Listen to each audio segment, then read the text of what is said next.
So one of you guys were talking about this in the dream bird part. It was actually you. You were mentioning not like the worst dances, but like times where you pushed yourself too hard and you would like land on your head or stuff like that. Like how much of that was like during your training and schooling where you were like, oh, I could totally do that, and then you like pushed yourself a bit too hard by accident? And how much of dance do you think is like, one, taking risks, or two, just incremental training and long period gains? That's a good question. I think it's a little bit of both. Now, the risk with the training, that kind of goes hand in hand, because with the training, you're pushing your body to its limit and then trying to go a little bit further than before. So that's always like the stacking, right, with training. Now, the risk factor is, I feel it's more with the choreographic process, because some choreographers can be very, very physical.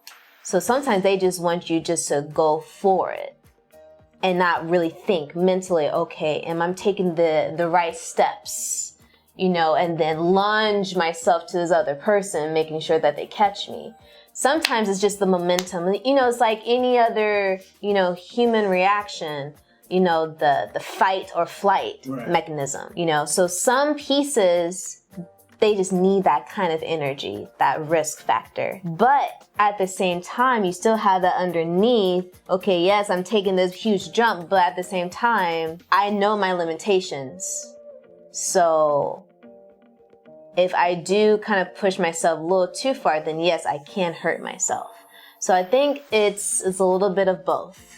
It all depends, again, who you're working with, the kind of art that they want to make. And if it's very, very physical, then you should do your research. Right. Is that something you really want to put yourself into every single time? Some people love that. They're like, yes, I'm Daredevil. I want to be jumping off. I want people catching me. I want people throwing me. Yeah. And yeah. Now for myself, I was like, no, I like I like things to be smooth, and then I like to be picked up, yes, but then gently set me down. I like the whole jumpy in the legs thing. I'll keep that. So it definitely is a little bit of both, but depending on the individual, like what you like to do and how long you want to do that. Yeah. Baby Sabrina did not know that lesson. She did not. I said, I was like little fiery, ambitious thing. I said, I'm going to keep going like a machine and like dance. What was I doing? I was working on a performance in school. It was with an Israeli choreographer. His name is Ohad Naharin. And we were doing this very physical work, and the process was very long, but so very fulfilling and interesting, and it was amazing. But then I was also coming to Brooklyn to work on something else, and then I was also, taking classes every single day, and it was just nonstop. And I was like, oh my God, like I want to do this, so I'm gonna just keep pushing. I'm gonna keep doing it. And one day my body said, nuh-uh, I'm just gonna break down on you. And I had 102.3 fever. I was like completely just like, my skin was just like cool and clammy, and I was just like, I just needed to lay down. And I was in school, and it was like I completely fainted or something, because all my teachers rushed over and like, oh my God, Sabrina, are you okay? They offered me, Tylenol, whatever, food. I just my body just needed rest. So I spent that day taking a nap in the director's lounge. And I came out, and one of my teachers, she was like, come here. She was like, you need to listen to your body. She was just like, if a teacher is telling you to sit down, listen to them. She's like, don't push your body. She's like, I'm glad you came in here and you took a nice nap. So that was my lesson. And then of course, COVID, it definitely taught me a big lesson to just kind of slow things down, and put my energy into the things, not everything, but the few things that are very fulfilling to me. and not do just everything and keep going, because that is how you get injured. Right. And burnout is real. Yeah. So Do a lot of dancers burn out eventually? Mm-hmm. yeah. Really? That's a huge thing in the dance world? Mm-hmm. I mean, because with dance, it's definitely more physical. Yeah. It's more active, especially with the contemporary dance. Yeah, if you don't really give your body the full rest that it needs, and you're not eating the foods that is going to help to sustain you, Mm-hmm. yeah, you can easily burn out. Yeah. You can easily get injured. You can easily pull your muscles. It's like the football of Yeah. art. Yeah. Most football players only have like 5 years, and then Yeah. that's it. And also too, if you think about it, you have companies who are more full-time throughout the year, and you're doing that kind of work every single day. That's also hard on the body too. Do you think like the final burnout, is like the inevitable for all dancers? Or do you think that is a thing with proper care, people can just like put that off forever? I would say, again, for the individual, if you keep pushing the body, you can reach up to that point of the last burnt out. And then your body can't take anymore. Right. But if you start to see the signs early on and decided to act on that and say, okay, let me take my little breaks. Mm-hmm. Let me just not dance today. Let me just take a nice hot bath with some Epsom salt, little bubbles. I could jump 2 feet into it. Right, exactly. Like if you start, taking those things, getting a massage, acupuncture, like those things that help to maintain your body, then you don't have to reach to that point of that last burnt out. Right. You could still be dancing, probably not the way you're dancing like in your 20s, but in your 50s, you can still be dancing like, still fully. If you really take care of your body like early on. That's something in schools they don't really necessarily teach all the time. They might mention it here and there, but it should really be a class about that. Self-care. Right. Add that to the curriculum. Right. New school. I mean, they have everything else, like why not that? And also too, mental care. Because there's still this whole thing about the body image. You have to look a certain way. You have to be tiny. No, you can still be healthy, and you can be like broad bones and very muscular, like, and still healthy. There's still a lot of that, the whole body image, which is really unhealthy. Yeah. Especially in the ballet world, because they're more into that than the other dance forms. Physicality and the way you're supposed to look and all that other BS stuff. Yeah. Yeah. Oof. Yeah. I mean, the mental health is so big for artists, because I think like artistic people naturally have such a big thing with like imposter syndrome. No matter how good they actually are, they always think like, oh, maybe I'm not, or maybe I don't deserve to be this good, and stuff like that. And that's stuff that I've always dealt with myself growing up. Still not, but I know of it now, and that's the first step. Mental health is just huge, and again, it's just like not talked about enough in education, school systems, and also just in the universe, especially being an adolescent, young adult. Like, there are definitely a lot of changes going on in my brain. Even during COVID, like what was happening at that time, and just questioning, well, I'm not dancing right now who am I? What is, my identity? Why, what is my purpose? There's all kinds of things, as an artist, that dance is not only, it can take a toll on you mentally as much as physically. And not a lot of people know that. Especially if you've been doing it from such a young age.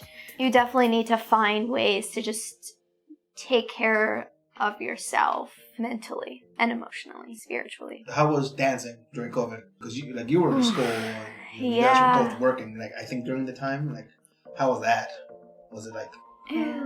It felt like I had just been, if you can imagine, just like running at full speed and then hitting into a brick wall. Just unexpected and just like kind of like, what do I do now? For me, it was depressing. Yeah. Yeah. It was depressing. Yeah, see. Zoom started coming along where people were, okay, let's see how we can still find community and use Zoom and have classes. Now, living in New York in a small apartment, you might not have the space to do that. I actually moved out of the city and lived in Lexington, Kentucky with my birth mom. Mm-hmm. Now, she had more space, so I was able to use her kitchen.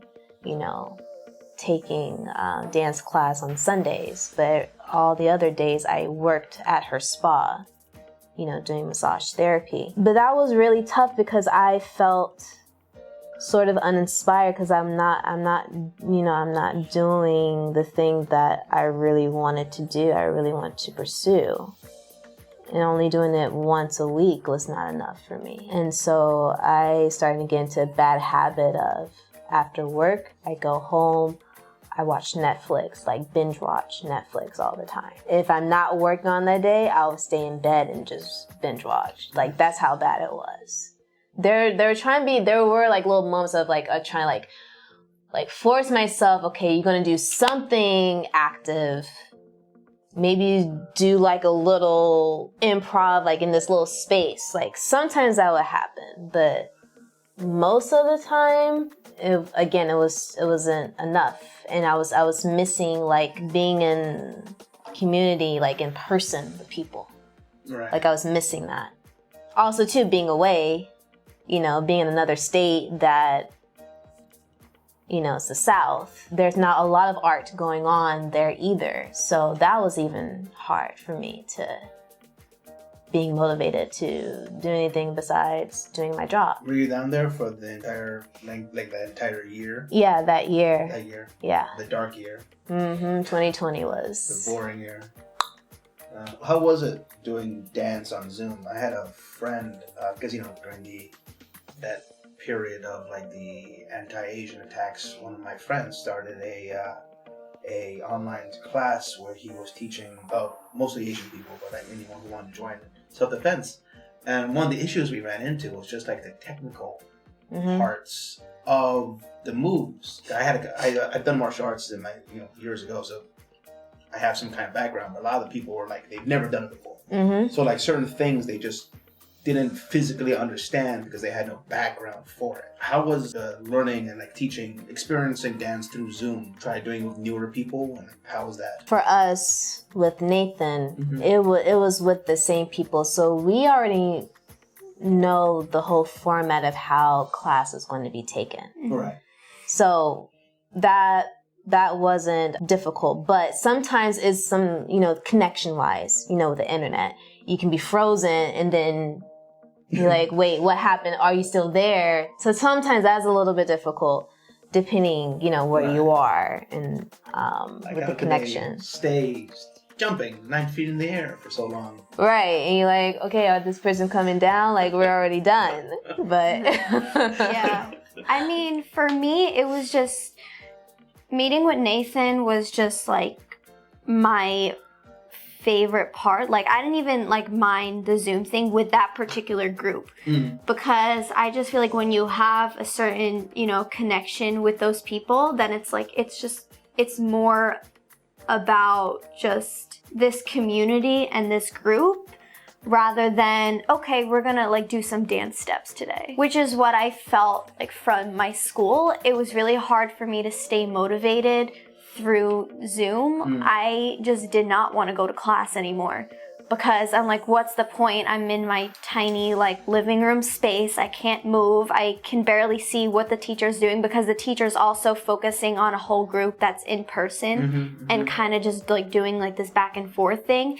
And I felt I'm just here just because, she needs to teach, she needs to get paid, and you know, I'm just here because, okay, I have to, and we're gonna learn some dance steps. But this group, I felt like it was more of like, okay, how can we help each other during this situation here?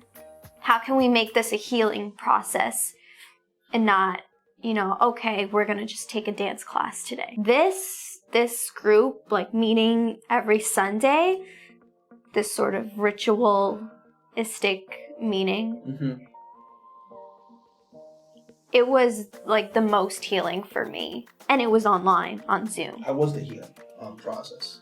Like after COVID sort of ended, like did you guys feel like there was a time period that you guys needed to like get back into the rhythm of things physically, mentally, spiritually? Well, of course, COVID hasn't ended yet.